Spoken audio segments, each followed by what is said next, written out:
Qala al-musannifu rahimahullahu ta'ala wa nafa'ana bihi wa bikum amin. Kemudian yang ke rukun yang ke-16 dan 17, assalamu wa tartib. Jadi baca salam artinya assalamualaikum wa tartib, dan juga tartib. Wa qallus salami, dan minimal bacaan salam assalamu alaikum. Jadi ketika kita sudah mau keluar sholat, assalamualaikum itu sudah cukup.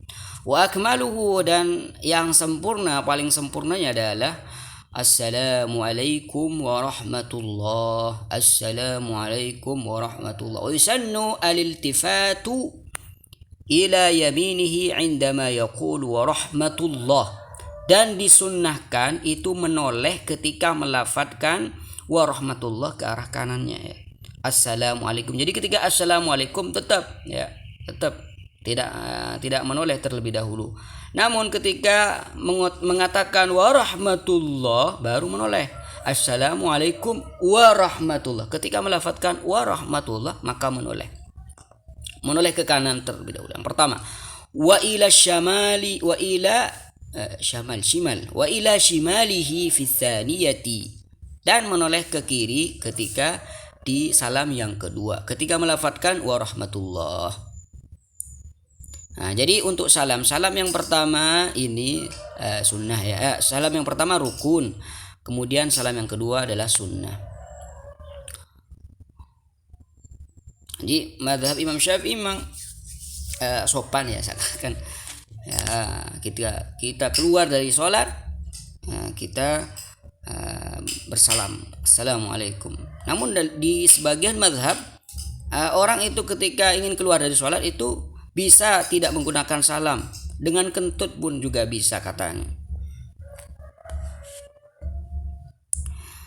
Waruknu taslimatul ula, waruknu at-taslimatul ula. Jadi yang rukun adalah salam yang pertama. Yang rukun hanya salam yang pertama.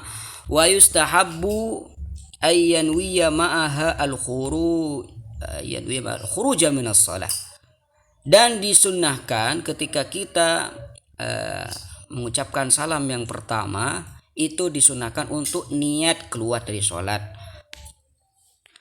Wala yajuzu bighairil arabiyyah, dan ucapan salam tadi tidak boleh dengan selain bahasa Arab. Jadi harus menggunakan assalamualaikum warahmatullah. Kalau misalkan menggunakan dengan bahasa Indonesia tidak boleh. Wa inda Abi Hanifah, dan menurut mazhab Imam Abu Hanifah yajuzu bighairiha. Jadi mengucapkan salam menurut mazhab Imam Abu Hanifah boleh dengan selain bahasa Arab, bahasa Inggris, bahasa Cina, bahasa Indonesia juga bisa. Mislu takbiratil ihram, seperti halnya di takbiratul ihram kita sudah membahas sebelumnya bahwasanya Allahu Akbar ketika takbiratul ihram menurut mazhab Imam Syafi'i harus menggunakan bahasa Arab. Abu Hanifah radhiyallahu anhu boleh menggunakan bahasa Inggris. Kama yajuzu indahu al-khuruj bi'amalin mubtil.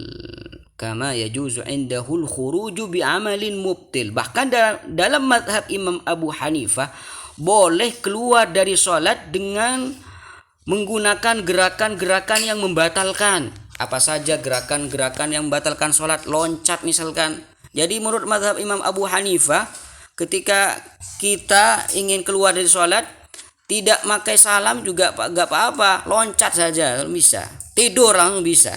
Seperti itu mazhab Imam. Bahkan yang tadi saya katakan dengan kentut pun juga bisa dalam mazhab Imam Abu Hanifah.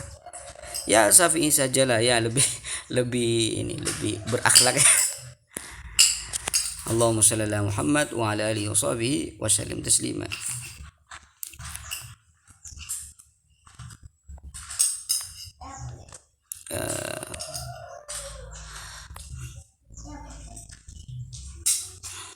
Wa tartibul arkan. Kemudian ini rukun yang terakhir, ya mungkin ini terakhir. Wa tartibul arkani wajib, dan mentartibkan, meruntutkan rukun itu hukumnya wajib.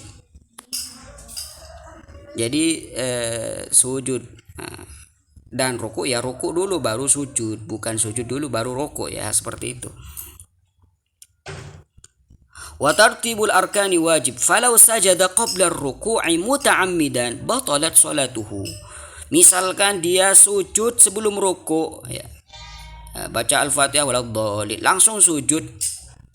Sujud dengan sengaja, kemudian dia ruku setelah sujud, maka batalat salatuhu, maka salatnya itu batal. Wa in kana sahwan, misalkan dalam keadaan lupa, adah ilaihi in tadzakkara qabla an ya'tiya bimithlihi. Ketika dia sudah baca Al-Fatihah lalu sujud, lupa ternyata dia tidak ruku, maka kembali lagi ruku. In tadzakkara qabla an ya'tiya bimithlihi. Kalau misalkan dia ingatnya sebelum melakukan ruku yang kedua kalinya ya. Wa illa, kalau misalkan dia ingatnya sampai ruku, fama ba'dal matruki lahwun, maka apa yang dilakukan tadi, jadi di rakaat pertama tadi dia tidak ruku, langsung sujud, lupa, kemudian dia lanjut sampai ruku selanjutnya.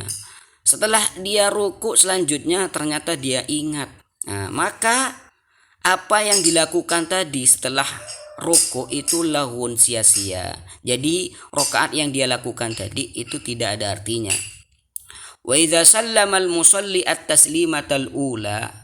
Wa idza sallama al-musalli, apabila orang yang salat itu mengucapkan salam yang pertama, wa ahdatsa tahrum alaihi taslimatu tsaniyah. Seperti yang kita katakan tadi bahwasanya salam yang pertama adalah rukun, salam yang kedua adalah sunnah. Misalkan setelah salam yang pertama dia hadas, assalamualaikum warahmatullah, dia kentut misalkan, maka haram baginya mengucapkan salam yang kedua. Tapi wa salatuhu sahihah, tapi salatnya tetap sah. Wa illam takun hadhihi taslimatu minas shalah, walaupun salat ini bukan dari salat. Wa innama hiya min tawabi'iha wa mukammilatiha, hanya saja ucapan salam yang kedua adalah termasuk dari penyempurna dari sholat. Dari sini kita sudah selesai menerangkan rukun sholat, dan kita besok insyaallah akan pindah ke syarat sholat insyaallah. Wa sallallahu alaihi wasallam wa ala alihi washabihi wasallam tasliman katsira.